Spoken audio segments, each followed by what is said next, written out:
நீதிமன்றத்தில் மாஞ்சா வர்மக்கலை ஆசான் திரு ஆர் ராஜேந்திரன் அவர்கள் இந்தியன் 2 படத்தை ரிலீஸ் பண்ணக்கூடாது அப்படின்னு சொல்லி தடை உத்தரவு கோரி மதுரை மாவட்ட நீதிமன்றத்தில் தாக்கல் பண்ண வழக்கு இன்றைக்கி விசாரணைக்கு வந்தது. மேற்படி வழக்கில் இயக்குனர் சங்கர், அதன் தயாரிப்பாளர் சுபாஸ்கரன், நடிகர் கமலஹாசன் ஆகியோர் தரப்பினர்களை சேர்த்துருக்கோம். அதில் சங்கர் தரப்பில் மட்டும் இன்றைக்கி வழக்கறிஞர் ஆஜராகிருந்தாங்க. தயாரிப்பாளர் சுபாஸ்கரன் தரப்புலையும் நடிகர் கமலஹாசன் தரப்புலையும் யாரும் ஆஜராகலை. அதனால் 2 தரப்புலையும் அவங்கள ஒருதலை பட்சமாக தீர்மானிச்சிருக்காங்க. சங்கர் தரப்பில் ஆஜரான வழக்கறிஞர் பதில் தாக்கல் பண்ணணும் அப்படின்னு சொல்லி நீதிமன்றத்தில் கால அவகாசம் கேட்டாங்க. ஆனால் படம் ரிலீஸ் பண்ணுறதுக்கு 12ஆம் தேதி தான் தேதி ரிலீஸ் பண்ணுறோம் அப்படிங்கிறதுனால கால அவகாசம் தர முடியாதுன்னு சொல்லி நீதிமன்றத்தை சொல்லி மேற்கொண்டு படம் ரிலீஸ் பண்ணுறதுக்கு முன்னாடியே பதில் தாக்கல் பண்ணணும் அப்படின்னு 11ஆம் தேதிக்கு வழக்கு விசாரணையை மீண்டும் ஒத்தி வச்சுருக்காங்க. என்ன அவர் வழக்கு போட்டிருக்காரு? ராஜேந்திரன் அவர்கள் இந்தியன் 1 படத்தில் வர்மக்கலை சம்பந்தமான அனைத்து முத்திரைகள் எல்லாமே யூஸ் பண்ணது இந்த மனுதாரர் தான். இந்த மனுதாரரோட எழுதின 1993-94 2 புத்தகங்கள் வர்மக்கலை சம்பந்தமாக எழுதியிருக்காரு. இந்த புத்தகத்தில் உள்ள வர்மக்கலை முத்திரைகள் அந்த புத்தகத்தில் குறிப்பிடப்பட்டிருக்க கருத்தோட சாராம்சத்தை வச்சு தான் கதை ரெடி பண்ணி அந்த கதையை பேஸ் பண்ணி தான் அந்த இந்தியன் படமே எடுக்கப்பட்டது. இந்தியன் 1 படம் எடுக்கப்பட்டது.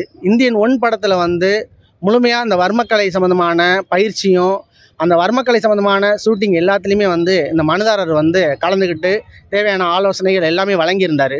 அதனால தான் அந்த இந்தியன் 1 படத்தில் இவரோட பேரே டைட்டில் கார்ட்லேயும் மென்ஷன் பண்ணியிருந்தாங்க. இப்போ இந்தியன் 2 படம் எடுக்கிறதுக்கு அப்போவே முயற்சி பண்ணி இவர்கிட்ட தகவல் எல்லாமே கேட்டிருந்தாங்க. இவரும் எழுத்து வடிவில் அந்த வர்மக்கலை சம்பந்தமான எல்லா தகவல்களுமே இயக்குனர் சங்கர், சுஜாதா அவர்கள்ட்டையும் கொடுத்துருந்தாங்க. ஆனால் சில நடவடிக்கைகள்னால அப்போ இந்தியன் 2 எடுக்க முடியாமல் தள்ளி வச்சுட்டாங்க. இப்போ இத்தனை வருஷங்கள் கழிச்சு இப்போ இந்தியன் 2 படம் எடுக்கிறாங்க. படம் எடுக்க ஆரம்பிக்கும் போதுமே இவர் வர்மக்கலை சம்மந்தமான என்ன தகவல்னாலும் நான் கொடுக்க தயார் இருக்கேன். ஏற்கனவே நிறைய தகவல்கள் கொடுத்துருக்கோம். அது சம்மந்தமான ஷூட்டிங்லேயும் நாங்கள் கலந்து கொள்ள ரெடியாக இருக்கோம். வர்மக்கலை ஒரு புராதன ஒரு விஷயம். அது மக்கள்கிட்ட தவறான விஷயமா போய் சேர்ந்துடக்கூடாது. அதனால் முறையான விஷயங்களை மட்டும் படத்தில் காட்டணும் அப்படின்னு சொல்லி ஏற்கனவே கோரிக்கை வச்சுருந்தார். ஆனால் இவரோட கோரிக்கைகளையோ இல்லை இவரையோ ஷூட்டிங்லேயோ பங்கு பெற எந்த விதமான அனுமதியும் அவங்க வழங்கலை. அதற்கப்புறம் முயற்சி பண்ணியும் பார்த்தபோதும் எந்த விதமான பதிலும் அவங்க கொடுக்கல. அதனால் கடந்த ஜனவரி மாதத்துலேயே இவர் வழக்கறிஞர் மூலமாக மனுதாரர் அவங்களுக்கு ஒரு நோட்டீஸ் அனுப்பியிருந்தார். அந்த நோட்டீஸில் வர்மக்கலை சம்மந்தமான முத்திரைகள் எல்லாமே இந்த இந்தியன் 2 படத்துலையும் யூஸ் பண்ணுறீங்க. அதோட டீசர் எல்லாருமே நான் பார்த்தேன்.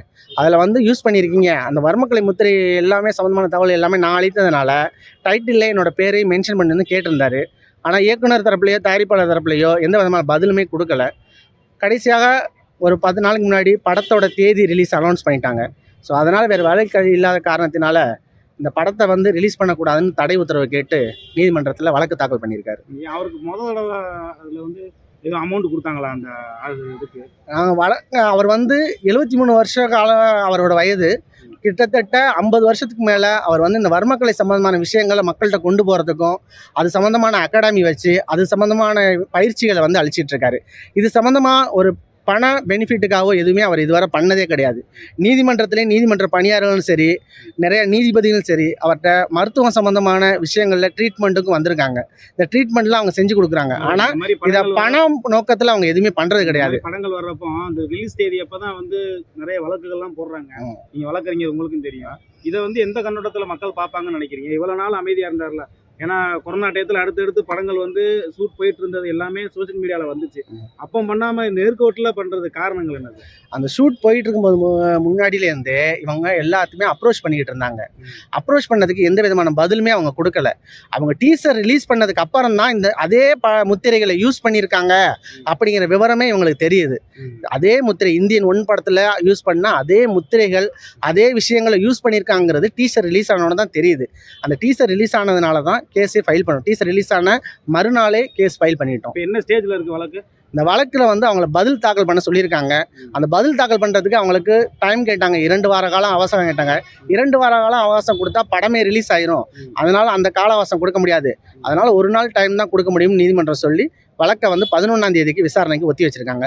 11ஆம் தேதி அவங்கள பதில் தாக்கல் பண்ண சொல்லி நீதிமன்றம் உத்தரவிட்டுருக்கு.